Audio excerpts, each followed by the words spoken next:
Hello, and welcome to a special edition of The Piano Men. Got a very special guest with us tonight, Sarah Mae Chilton. She is a humorous, real, and fresh voice to the pop and pop country market, and has made a name for herself as not only an innovative singer-songwriter, but also a social media tycoon. Born in North Carolina, she first started performing in her high school rock band and praise team. Sarah Mae made a living singing on Broadway at Tootsies Orchid Lounge in Nashville. The past 6 years, a place for discovering legends. She co-writes with artists from many genres and works with Grammy-nominated writers and has had several cuts from charting artists like Gina Jones and Mika Lynch. She was the original content creator for the brand Honky Tonk School, which is a major music circuit in downtown Nashville, growing the page from 0 to 25,000 followers in the first 3 years with her videography and content curation. She has since started the brand Southern Glitter Entertainment, a page dedicated to supporting women artists and musicians of Nashville, a page to support the stories of musicians in Nashville. Welcome, Sarah, to the Piano Men. Thank you so much for having me, Stanley. I'm really grateful to be here. Yes. So the pleasure's all mine. Okay, so North Carolina. Tell me about your childhood. Where exactly in North Carolina did you grow up? Yeah, so I grew up in Winston-Salem, North Carolina, and my family's actually from Mayberry, so my grandpa was a police officer in the Andy Griffith Show kind of area, and but I grew up a professor's kid, my dad, he worked at Wake Forest, and he always talked about he worked on tobacco farms and then was the dyslexic kid, and then he, ended up getting his PhD in 3 years and going to be a doctor. So farmer to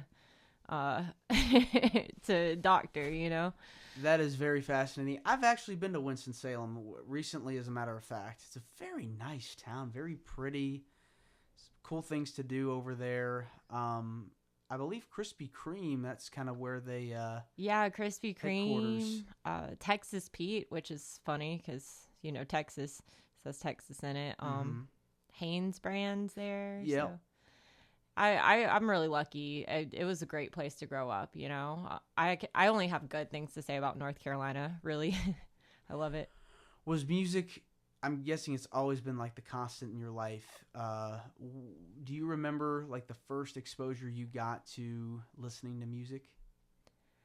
There was a piano. I was the youngest of 4 kids, and then the youngest of all my cousins. And I just remember being at my great-grandma's house. We'd all go over there, and there was a piano there.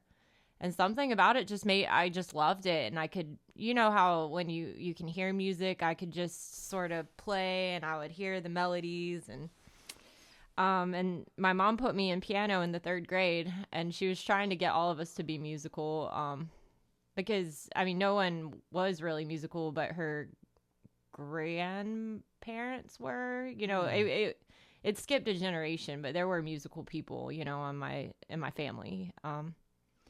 But I always played by ear. I wasn't the best student at piano, I learned how to sight read, but I always just wanted to make up songs, so I went through like 6 piano teachers until one finally let me, improv and also learn the music, but 6 piano teachers. Yeah. What happened there? I don't know. I think that I wouldn't practice as much as they would have liked. But I finally found one that would work with me, and then when I was 15, I wanted to write songs, and being the youngest in the family, and a bunch of crazy stuff going on, it was hard to kind of get my truth out sometimes. And then I wrote down how I was feeling, and I finally felt good. It was like, whoa, here is my voice. Yeah, once you've had some life experience and you start branching out and doing things on your own, if things that are bothering you or things that you're not happy with really get you down, they say when words fail, music speaks. Mm-hmm. So it's just something that you take with you, and you're able to pursue that into a medium and just see it blossom and grow. So, okay. Yeah. Now, do you remember your first maybe CD or cassette tape you remember listening to? Favorite artists you enjoyed growing up listening to? Oh, my first concert was Rascal Flatts. And I remember my friend inviting me, and of course I wanted to go to a concert, but that really introduced me, it was larger than life and the music was so good. I just couldn't, something sparked in me. And then I had a friend whose dad was in the music industry, and I had an opportunity to either go to a cheerleading competition or go be backstage at that. And of course I wanted to do that. And then, when Taylor Swift was coming up, my friend and I went, and then I was sold. I I got some cowboy boots, and I just heard my story. I've heard a voice, that, and I was like, oh my gosh.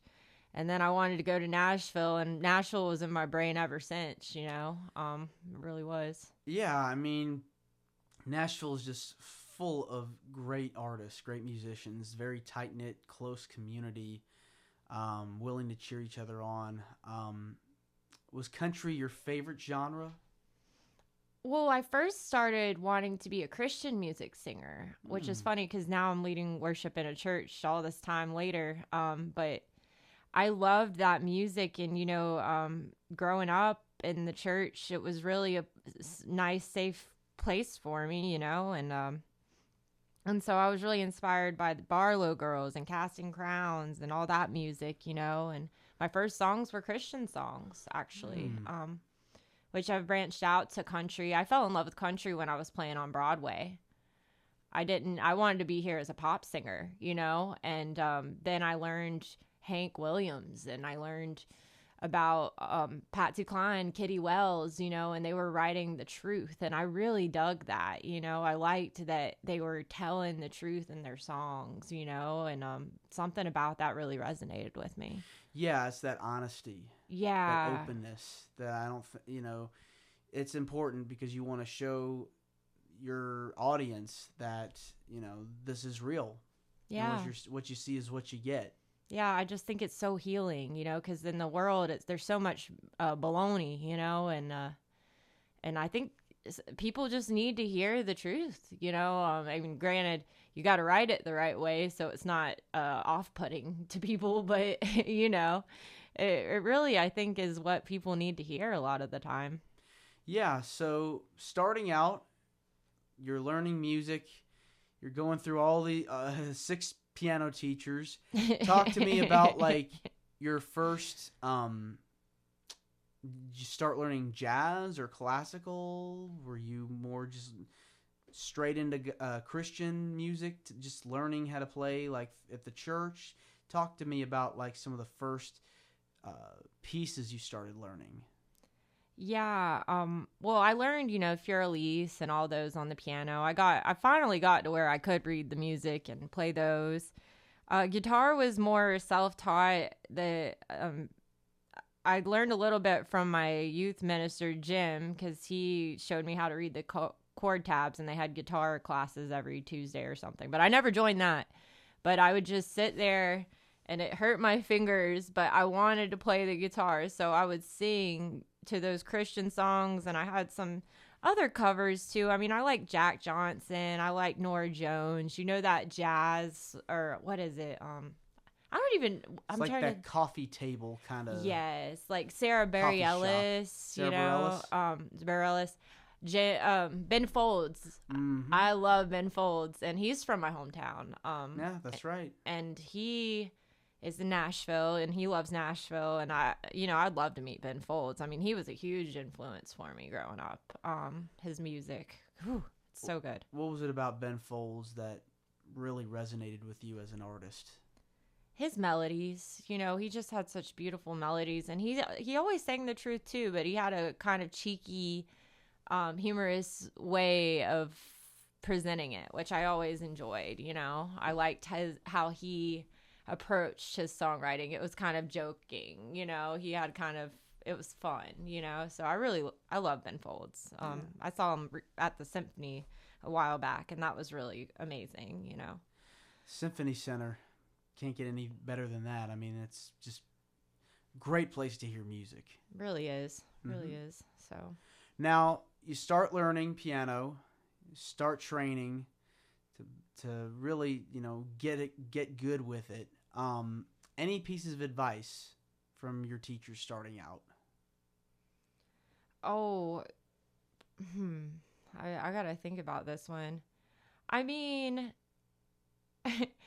this is not completely piano based, but it helped me with confidence. You know, I had warts on my fingers. Okay. And when I would play, you know, I just would look down and it would make me really insecure. But then the piano teacher I ended up playing with, he had warts on his fingers. And he was just like, it's okay, you know. And then he was also the one that, you know, accepted that I would like to play by ear. And he would work, you know, he would play by ear and let me learn by ear too, you know. And so it was just kind of that acceptance of my learning style being okay. You know, and that even though the approach might be a little bit different, I just, that acceptance was so important to me in my own musical journey, because it's such a discipline, of course, and you have to study and you have to work hard, but you can't go about it in a way that's not, I mean, music's supposed to be fun, right? Mm-hmm. You know, it really is supposed to be enjoyable, so. Definitely supposed to be a fun experience, especially when you're playing with other people. But yeah, I mean, it takes that discipline, that work to get good at it. Yeah. And we're gonna actually start tonight by playing the song here that you wrote called "Go Away Ghost." If you wouldn't mind explaining to the listeners about what the song is. Yeah, this song has a whole journey, you know. I wrote it with Laura Raybell, an artist in town who's amazing. She's very haunting, you know. She always is writing kind of, and I love ghost stories, you know, I really do. And she had, you know, a murder song, and I heard her sing, and we just had mutual friends. So we sat down to write, and we wrote at this house on Music Row, you know, and so it had that energy of Music Row. And this is kind of a sad story, but it's true. And we both started talking about our moms, and because both our parents went through divorce, and both of our moms laid there and were so sad for months and months and months after this, and it was painful, you know. And we wrote a song for that woman to say, "Go away, ghosts," you know, like that. You know, they were left and they should let it go, you know. So it was just kind of healing for us to just say, let it go, you know. So go away, ghost. And then I end up in Tucson, Arizona, going through my own heartbreak during COVID, and this lady funded a whole record for me out of the blue, which was a miracle in itself, you know. Thank you, Jen Lefebvre. And so I was out in the Wild West, and I had to, yeah. You know, Tucson is where the real cowboys are, or I mean, there's cowboys here, but you know, it was like there's different kinds of cowboys, but that was the Wild West, you know. And I went out to Tombstone, and when I was choosing the songs, that song had to be on the record because it was "Go Away Ghost," you know, in this haunted cowboy town, you know. So that's the story of that song. Do you have a favorite ghost story? Oh, I mean, my sister sent me this video a few years ago that I've just been showing people lately because I've been watching too many scary movies, I stopped watching them because then I was jumping around like, oh, you know, but, and it just she's watching TV in the video, and she, you know, pans it to the side, and there's a man in the corner of the video just putting his finger up to his chin and looking like, at the TV. And I'll show you it, you know, after this, but yeah. It's kind of weird. And she's not the type to really look for ghosts, but she sent it to us and was like, does this look like what I think it looks like, you know? And we were like, yeah, that's kind of weird. Interesting. Yeah. All right. We'll go ahead and we'll play "Go Away Ghost" right here on The Piano Men. All right. We're back on the Piano Men. Your FM. We're talking to Sarah Mae Chilton about her career as a singer-songwriter and keyboard player. You had mentioned to me while we were listening to your great song about going to UNC in Chapel Hill. Tell me about that experience. It was amazing. I mean, I actually wanted to go to Belmont at first, and I got a scholarship there, and I hopped between them till the very end. And then I went to that campus one day to tour, and I asked him, is there music here? You know, because that was really important to me. And the guy was like, everywhere. There's always music, and it was such a beautiful campus. And I'd studied so hard, you know, just, I mean, school is everything to me. My other passion is just learning, you know, music and music, learning, you know. And so I went, but I wanted to be in Nashville. And I cried and ate peanut butter the first year. And then I started playing out, and I found my joy again. And it was great to be around so many different minds and people. It really changed. It helped my perspective on everything, you know? Do you remember learning from specific teachers? Any fond memories of your time that you want to share, like any classes? Yeah, I mean, I was in composition in the music school, so we did a bunch of experimental, you know, production. I learned how to use Logic, but we wouldn't do, you know, production of songs. It was, you know, production of, you know, putting instruments, you know, writing the instruments to play along with the track that you made, and, you know, making it represent, you know, water, you know, something up, you know, out of the box. And then another class, you know, we played around with, you know, tapes, recording tapes. What are they called? Cassette tapes. Cassette tapes, yes. And our project was to cut up the cassette tape, record from the cassette tape, and make an experience out of it. So I did silent discos because I love silent disco. I don't know if you know what that is. It's where people dance in headphones quietly, and they can have different stations, but I chopped it up to where it sounded like when you'd put on the headphones and when you take off the headphones and you hear all the people just talking, and then you put on the headphones and it's a different station. And it was cool, you know. Very fascinating. Yeah. I studied silent disco in my honors thesis that I was doing, and I loved it, you know. I mean, everybody dancing silently and on their headphones. Any pieces of advice from your teachers you still recall?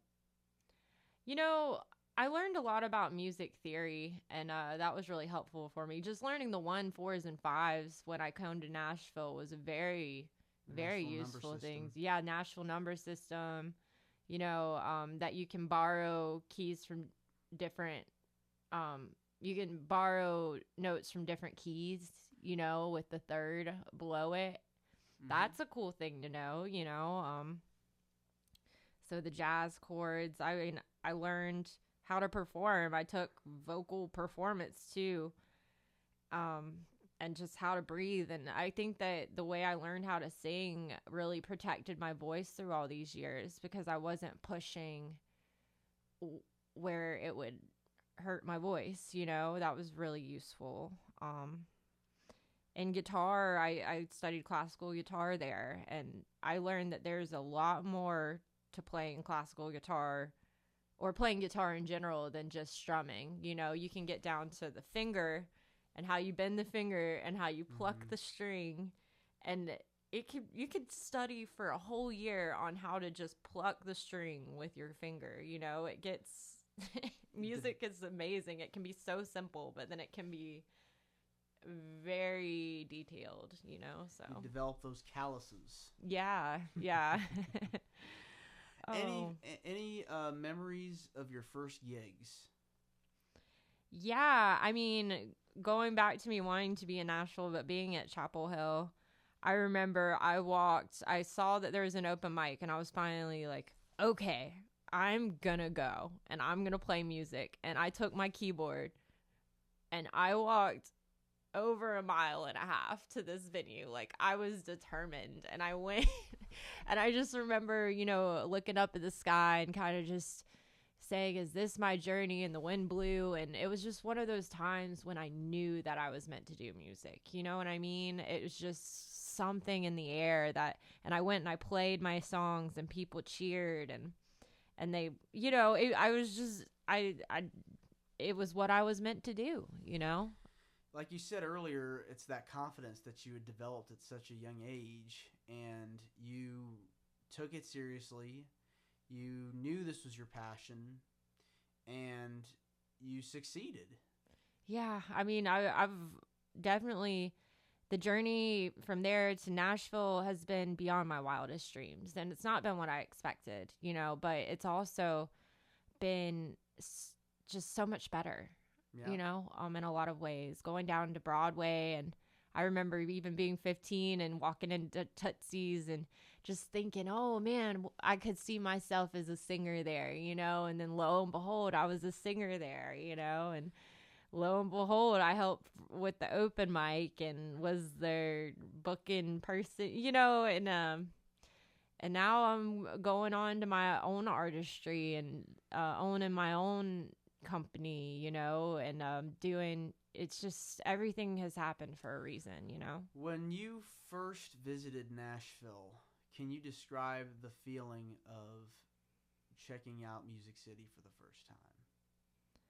Well, I just wanted to get discovered, I thought it was that easy, I thought I was just going to come in and, somebody out there would be, take over. Yeah. And just, and now, we all know it's a lot. I mean, gosh, people will be here their whole lives and they might not,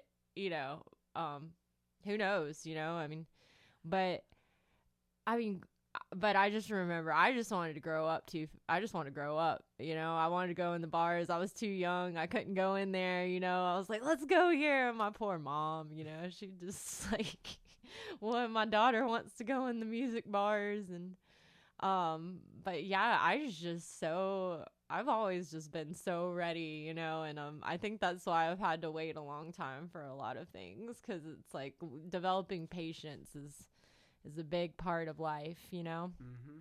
They say patience is a virtue. It really is. Yeah. Well, compare the two areas. So compare the music scene in Nashville to North Carolina. Is it similar in some ways, different? Because I know when I had visited Asheville a long time ago, beautiful city if you haven't been. Oh, I love Asheville. I mean, that's my retirement home's the beach, but Asheville's a close second, Yeah. North Carolina, it's very different. I mean, people are people. So, there's always going to be politics and there's always going to be, but it is different, it's Mm-hmm. different politics. It's different, totally different. In Chapel Hill, there's just a lot, like they would have a puppet show at our open mic, and they'd have comedians at the puppet show, and then there'd be a dude with a backing track just being like la la la, like it was just a little bit weirder sometimes, which is here is very professional, and which is, I mean, we're a voice for a global town, so it's just a little bit. And so is there, with social media, things have just turned everything on its head. You can make it anywhere. But here's just a little bit more polished. But I like it there because it's just silly, There's silly stuff going on, and I love that too. There's different things. I mean, there's silly stuff going on in Nashville though too. I've seen too many cars driving down the road with stuff all over them and someone going, oh, but. Yeah, it seems like both places just seem to have great arts communities. Yeah. And Nashville's definitely had an amazing group of people work on things over the years. Yeah, and they know they really know what they're doing here, Mm-hmm. I mean, I always wish I could just copy myself and live 2 different places at once because I love, Yeah. I love it all. All right. Well, before we switch over into our next selection, talk to me about this song called Addicted.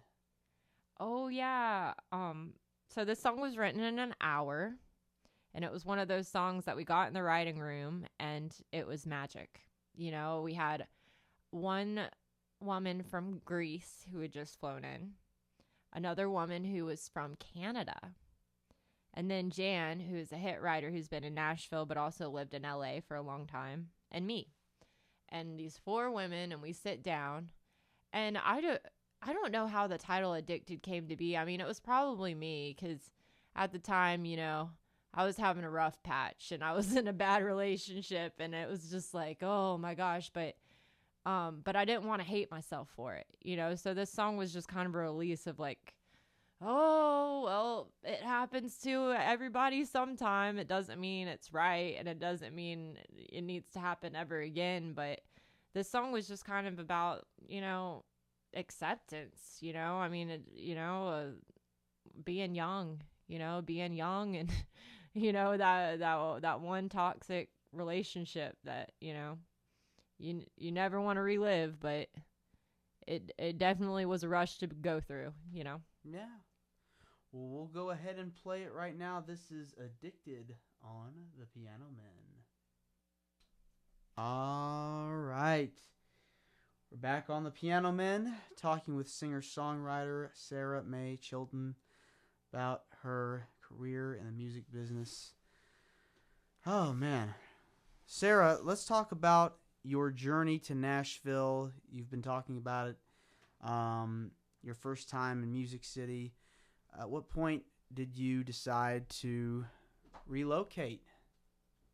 As soon as I graduated from UNC, I almost dropped out of UNC to just come to Nashville already, but I got convinced not to, which was fine, because that probably helped me somewhere. But yeah, I graduated and I was busking on the street in Chapel Hill. I would do that every Saturday. I'd go out on the street and to my mom's dismay, I love you, Mom. But and I would make a bunch of money playing. I would just go out, and those students were so nice to me. They give me so much money. All my other peers, you know, they love. And so I was busking, and right before I drove to Nashville, and this gentleman threw $100 in my $100? Yeah, he threw $100 in my case because I said I'm moving to Nashville, and he actually offered me a job in San Francisco too, but I didn't end up taking that, which that might have been weird anyways. But yeah, he threw $100 in my guitar case and was like, "Good luck," and I thought that was a great sign, and I took all my stuff and I drove to Nashville, and I stayed. I found this. I connected with people on Craigslist, you know, and I used Starbucks because I worked at Starbucks, you know, to find work, you know. And I found this house in, you know, South Nashville for, you will not believe how much I paid for it. $379 a month. Goodness. Isn't that? Well, there's 5-6 of us in the house, you know, and it was, you know, a dump. But it was fun, you know, in hindsight. I mean, and I didn't even have a mattress. I slept on this Japanese, you know, mattress thing that it was not very comfortable. I had to figure that out very quickly. But yeah, I mean, just did it, you know. And that was, I mean, that's just been fun. I mean, now I'm grateful. I mean, I couldn't live there like that anymore, but you know, I wanted to be in Nashville so bad. I didn't care, you know. Yeah, I mean, you got your foot in the door. You started working on Broadway. Let's talk about that experience. Yeah, so I actually, before Broadway, you know, I worked at Starbucks, then I worked at the bank, SunTrust, and then I went down to Tootsies because I was tired of working that day job, you know. And I met Uncle John. He's the guy who runs it. And I just remember going, and he was right behind the bar, and I had my guitar, and he was like, "I don't even know if you can play or not, but be there tomorrow." I was like, okay. And but I did go sing, you know, and I didn't know most, you know, I knew the words enough and performed great enough, but I mean, it took a long time for me to really be able to perform it takes a lot of discipline to do all that. But the next day, so that Sunday, I got a gig and I played for 4 hours and they gave me a paycheck. And I was like, what? This is real? This is a real thing to get paid to sing. It blew my mind. It was amazing. Yeah, I mean, that's like, so it's like the Mecca of playing in Nashville, is playing at one of the big bars. Of course, you got the Grand Ole Opry. That's another big achievement, big accomplishment. But that was the goal of yours, was to play on Broadway. And tell me about that feeling that you got when you first received your first paycheck from playing at Tootsies. Yeah, it was amazing. I mean, it changed my perspective. But, it was very tough. Because in a few weeks, when I didn't learn the songs, what did they do? They pulled me off the stage and I didn't have a job. And then I had to go to their voice coach. So it was like $200 a voice session. I put it on a credit card. And then they didn't book me back again. And then I went again. And then they booked me back because they saw I was serious. And then I sang for them for ever since, for years and years and years. But it was good to get the money, but it was a very, very difficult journey to keep that job. And people all the time, it's tough to keep that job. Yeah. I was lucky I've, got the run I did on that, before being an independent artist. Yeah. What lesson did you take away from that experience? Oh, I mean, how to perform in front of a crowd. I learned a lot about the music industry, because the general public, if they don't like you, they'll leave. If they like you, they'll stay. You got to learn what songs to do. You got to learn how to present yourself. I learned a lot about my hair, Your hair? My hair. Yeah. If it was looking wild and crazy, people might leave just because my hair was looking weird. And they're like, oh, she's... so I learned that. And also being up on the stage that long, you learn how to really compose yourself. You have to be very stoic, You can't, it's an art form, and it's all, it's been fantastic practice for whatever's next,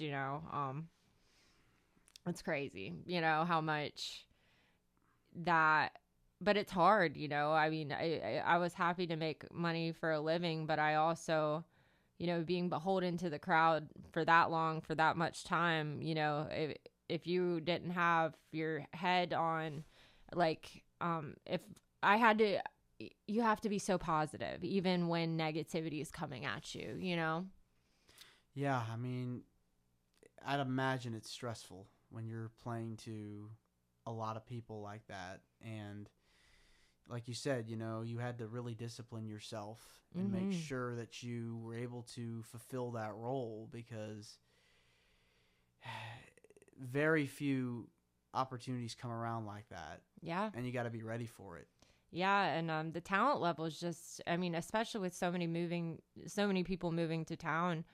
And even now, I know I'm going to go home tonight and work on another cover and, and work on my voice. And it's Nashville. What I learned most from that is just Nashville is no joke. You have to do your homework and then do your homework some more, because someone else is going to be doing their homework, Exactly. Now, you've also gotten to work with a variety of different artists, different genres. Let's talk about that. Who've been some of the people you've gotten to play with, perform with, and write with over the years? Oh, I've been very lucky in that regard. One day my guitarist told me, he said, I can't be here on Sunday, but I have someone I think you might like, because I was always joking. I was like, they painted Taylor Swift off the Legends wall. And I would joke about that, just being funny. But it was Taylor Swift's guitar player, Paul Sidoti. And he played, and he would play for me as a sub after that. when I needed a sub on the bass or the guitar. So that was really cool because he's played with her since 2008, and then he still plays with her. I went to see her, and there he was on stage, and I took a video and was like, "Hey, there's you," and he was like, "Who's that?" "That's my bass player," and that was cool. It's amazing how far she's come in like 15 years. Yeah, she was not stopping either. It's inspiring. I'm like, thanks for paving a way for people not to be getting phased out, and whatnot. It's a new world, but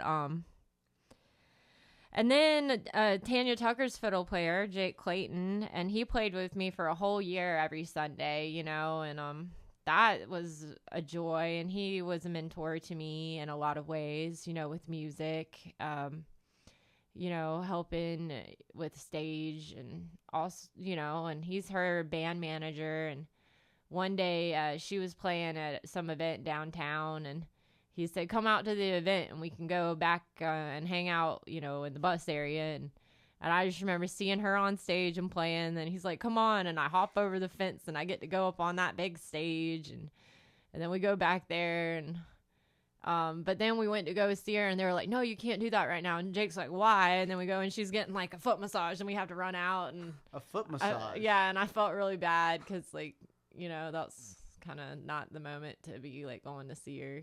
Yeah. But and Jan Buckingham's one of my biggest collaborators. She's had so many hits. Tammy Wynette, Pam Tillis, Queen of Denial. She's had cuts with Whitney Houston, and I met her about 6 years ago, and we still write every week. She has a lot of experience, and she has taught me a lot about the music industry, really. I met Blessing Offer. He's a famous Christian singer, and he's just hung out in our circle for a long time, and he's a cool guy. I've ran into a lot of different people on my journey. John Daly hung out with us at the golfer at Tootsies and on my birthday, and that was cool. But yeah, met Randy Houser. It's good. It's been good. Yeah, you just never know who you're gonna run into. I mean, Nashville has seen a plethora of celebrities move down here, and musicians and artists that continue to work on their craft and just really they thrive on becoming successful. And Yeah. you talking to me about your journey, you definitely it is hard work, but I can tell just by talking to you that you take your craft very seriously, and this is something you want to do. And when you talk about songwriting, what comes first for you? Is it the music or is it the lyrics? Oh, I mean, for me, usually it's the lyrics, though sometimes I'll write a piano melody or a guitar melody that's just really pretty, and then I'll put lyrics to it. Sometimes it'll happen that way, but I mean, I usually will be, grinding on some idea that's come to me in my life. I'll be like one time I was at the beach and everybody was just getting on my nerves.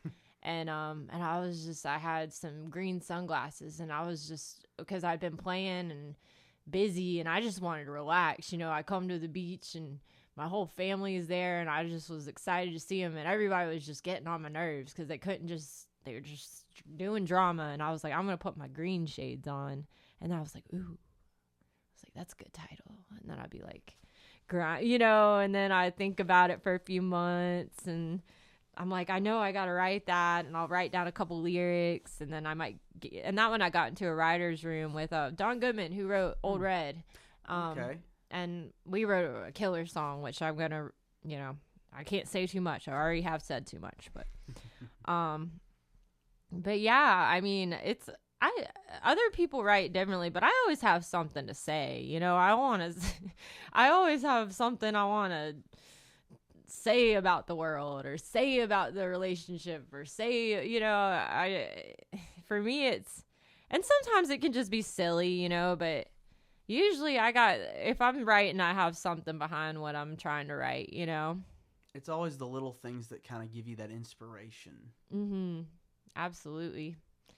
Yep. And it's kind of mystical. It's just, you know, I'll be like, la-di-da-di-da. What is that? You know? Now, you also were the original content creator for the brand Honky Tonk School. Talk to me about that. What made you get involved with that? Well, you know, I showed up every Monday. They told me, show up every Monday. And I wanted to keep my job, right? So I started doing different work because I can figure out a lot of stuff. You know, I'm pretty techie. And so I would help with the emails. And I figured out, oh, okay, I'm helping with the emails. And it's like the booking. And then they were like, Sarah Mae, do this. Sarah Mae, go over here. Sarah Mae, help with the booking. Sarah Mae, send numbers to people for send them the set list, you know. And I just became like the right hand person for just whatever menial task they needed done, because you know it's so hard to keep a gig there, and that helped that I could do, you know, I could work on the administrative end, you know. And then they said we need social media, you know, and nobody was volunteering. Nobody wanted to do the social media. And I was like, I'm going to do it, because I already had Musicians of Nashville that I made before then. Because I already had the idea I wanted to interview musicians and do that. But Uncle John he said, take videos, you know. And so I started taking videos, and then I do it all the time. I loved it. You know, I love taking videos of people singing. I loved it. I love capturing the moments, you know, those magic moments that move you, you know. And then I remember he said, take videos of you interviewing people. And so I had, you know, they got a video of me interviewing someone. And I just remember watching that number go up to 27,000. And I was like, oh my goodness, this is amazing. And so then I started, you know, trying to capture the moments even more, you know, learning what worked, what didn't. And I remember one video got 1 million, no, like it was 3 million views. And they didn't have anything for those bars, you know, Tootsies, Rippies, Honky Tonk Central, Kid Rock. They didn't have anything for the artists, you know, a platform for the artists. You know, they had the bars, but nobody was really representing those artists that were so talented. So I just really wanted to support those voices so they just didn't get lost in the wash, you know. And that's what really started that. We grew it to 26,000. And then I realized that all that work I was putting in, you know, I wanted to own it more, because I didn't own that, you know. That wasn't my venue, you know, that wasn't my, so I started focusing toward Musicians of Nashville, you know, and doing basically similar, but making it my own thing, you know, interviewing radio people like yourself, and interviewing people, you know. I always thought it'd be cool to interview, you know, famous people or people that have done a lot, but also just the regular people of Nashville that are just trying to make it, you know, and their stories, because they're just as important. Sometimes people get lost, and but their stories are just as important as like the famous people's stories, you know. Yeah, I mean, what's cool is like you have your own brand, and you're working on building it and growing it, and so amazing. How long have you been involved with Musicians of Nashville?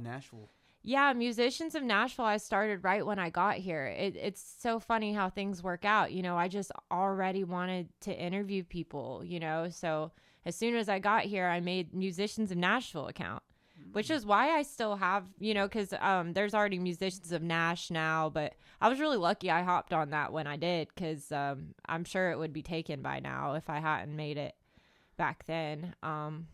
But I would interview people back then, and just candid, you know, pull my phone out. What made you start doing music? You know, just getting that, you know. And Musicians of Nashville is on my heart right now. I've been pushing it a lot, and And then I've made other ones, meme accounts, Sarah Mae Chilton's memes, which has been fun, I mean, I just love, it's kind of art, it's videography, it's art, it's humor, all these, it's fun. Yeah. I find it very fun. There's nothing like creating something that you can call your own and really building on it, and then, eventually monetizing it and growing it. And that's another thing that I think is important, getting paid to do what you love, getting paid to not only own your own content, but actually, making some dough off of it too. Yeah, which I've gotten commissioned to make about 3 music videos since I've gotten back onto, the musicians of Nashville, and I'm going to make more. I love, making media. It's fun, writing stories for music. It's another form of songwriting, Exactly. Where do you feel the music business is heading? How has it changed since you started, do you feel like, in the last 20 years? I mean, it's just all on social media. And I think that it's more in the control of the creators than it ever has been. But I also think that creating something that makes a lot of people view it takes energy, and it takes deliberate, intentional creation. And so these people that are really getting successful, they have good lighting. They have a captivating story. They're confident. They capture you in the first 3 seconds, and I think that, social media and these Instagram handles are kind of going to be like real estate. I don't know when they're going to start charging for making, handles, but I think it'll be one day that way. It's still developing. I don't know how it'll, Let's pray it stays free. Let's pray it stays free, but make as many domains as you can. Anyways, but yeah, in the past 20 years, I just think it's become more in the hands of the creators, and it's been more about who can create the best content along with the music. I mean, I really think with this latest song for Broadway Boy going viral, it had a lot to do with me putting out the right song that resonated with people, because there was the connection to Broadway. So a lot of people were connected to that. I called it a country anthem. People are arguing, y'all have to listen to see if Broadway Boy is country to you. I think it's country because I wrote it honestly, and it is about Broadway, and I was a Broadway girl. So, but, yeah, the industry is in the hands of us creators. Yeah, it's the DIY method. You're doing it all on your own. You don't have to worry about a major label. Right. You can do it from your house. You've got social media and the internet at your fingertips. Yeah. Just hire your friends that are video people or audio people, and just go independent. I mean, I feel like that is the future of media, is doing it on your own without worrying whether or not it's going to be a commercial success, or worrying if this is going to take off, because it will take off, but it'll take off in a way where you're able to control that brand. You don't have to worry about it being managed by another person. Yeah. Yeah. Absolutely. But it's not easy. No. I mean, you would think that being in the hands of the creators, it is a good thing, because the people who create get what they deserve if they can create it. But it's also difficult because, I mean, just like at Tootsies or wherever, getting those people to watch it, gotta learn how to do that. I mean, if that's what you're looking for, or find your audience. I mean, that's the other thing. You got to find your tribe, which is exciting. How amazing that you can find people like yourself, out there in the world that love you for you. You know, that's cool. That's Yeah. really cool to me. Yeah, being able to find like-minded people that support what you're doing, it makes it all worthwhile in the end because they're part of your team. They want you to succeed. They cheer you on, and then they tell their friends about it. Yeah. Yeah, that's the way it goes, you know. Yeah. It's a really exciting time, I think, for us creatives. Exactly. Well, before we wrap things up, is there anything that you would like to say to aspiring musicians or songwriters that may want to enter in the music industry? Stay positive because it's not easy. I would say listen and don't listen to people because you have to listen to people because a lot of people know more than you and they can help you. But also don't listen if they're malicious or you think it's just not useful. You know, I mean, just bet what you're getting, but take in everything. And then, you know, just have fun. I mean, if you're a drag or like, and it's so hard because, I mean, you know, we're all, you know, and, but you have to have almost not a clown, like people have to take you seriously, but if you're an entertainer and you're sad, you know, or I mean, you can be sad if that's your thing, but I feel like most people, your job is to lift them up and make them want to, you know, heal. Like if you're gonna get to the end of the song, make sure that it's like, I don't know. It's that one's argumentative because like there's songs that are sad that'll heal you too, but I think at the end you just have to be really strong and really care about other people too as much as you can because the more you're not focused on yourself, the better things are going to go for you because that's just how life works, you know? Yeah, exactly. And Well, stream my song Broadway Boy, by the way. Okay. yes, and we'll play it before we as we wrap things up here. Sarah, thanks again. You're more than welcome to come back onto the show. Where can people find more about you on social media? Yeah, Sarah with an H, Mae, M-A-E, music on TikTok and Instagram, but my name is Sarah with an H, M-A-E, Chilton, C-H-I-L-T-O-N. I chill a ton with one L, Chilton. And follow Musicians of Nashville. That's my baby. It's my little page, Musicians of Nashville on TikTok and Instagram and Facebook, you know. Yeah. Sarah Mae Chilton's memes. That's my other page. If you like meme accounts, I am dedicated to my meme page. So Sarah with an H, M-A-E, Chilton, C-H-I-L-T-O-N, S, Sarah Mae Chilton's memes. Okay. Yep. All right. Sarah, thanks again. And we'll have more of your favorite songs and artists on the Piano Men coming up next week. Until then, I'm Stanley Carr, and I'll see you next time.